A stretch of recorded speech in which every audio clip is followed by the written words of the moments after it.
Let the world hear his word.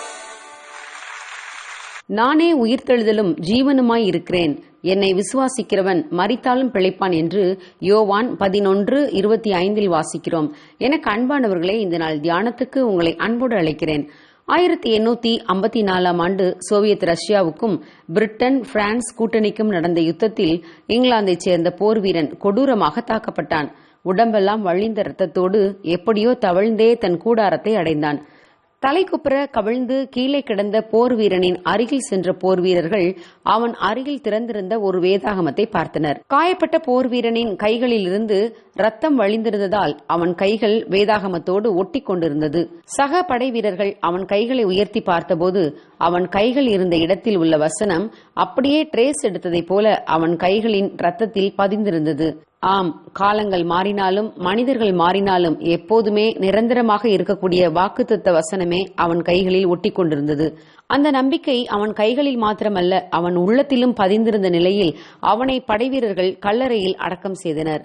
அவன் கைகளில் பதிந்திருந்த அந்த வசனம், நானே உயிர்த்தெழுதலும் ஜீவனுமாயிருக்கிறேன், என்னை விசுவாசிக்கிறவன் மரித்தாலும் பிழைப்பான் என்பதே. ஆம் பிரியமானவர்களே, நமக்கெல்லாம் மிகப்பெரிய நம்பிக்கை ஒன்று இருக்கிறது. இயேசுவை விசுவாசிக்கிற நாம் அனைவரும் மரித்தாலும் யுகாயுகமாக பிழைத்திருக்கும்படி மீண்டும் எழுந்திருப்போம் என்பதே அந்த நம்பிக்கை. அந்த நம்பிக்கை ஒன்றே கிறிஸ்தவ வாழ்வில் நமக்கு உற்சாகத்தையும் உத்வேகத்தையும் அளிக்கிறது. ஒருவேளை நம்மில் அநேகர் நாம் மரிக்க கொடுத்த நமது அன்பானவர்களுக்காக துக்கித்துக் கொண்டிருக்கலாம். கிறிஸ்துவுக்குள் மரித்தவர்கள் முதலாவது எழுந்திருப்பார்கள் என்று வேதம் சொல்வதால் நாம் துக்கிக்க தேவையில்லை. மேலும் இந்த வார்த்தையினாலே நாம் ஒருவரை ஒருவர் தேற்ற வேண்டும். மேலும் நாம் அவரோடு கூட உயிரோடு எழுப்பப்பட வேண்டியவர்கள் ஆகையால் புசிப்போம், குடிப்போம், நாளைக்கு சாவோம் என்ற தத்துவத்தில் வாழ்பவர்களாக இருக்கக்கூடாது. அவர் வெளிப்படும் போது அவர் இருக்கிற வண்ணமாக நாம் அவரை தரிசிப்பதனால் அவருக்கு ஒப்பாய் இருப்போம் என்று வேதம் சொல்கிறது. அவர் மேல் இப்படிப்பட்ட நம்பிக்கையை நாம் வைத்திருந்தால் அவர் சுத்தமுள்ளவராய் இருக்கிறது போல நம்மையும் சுத்திகரித்துக் கொள்ள வேண்டும்.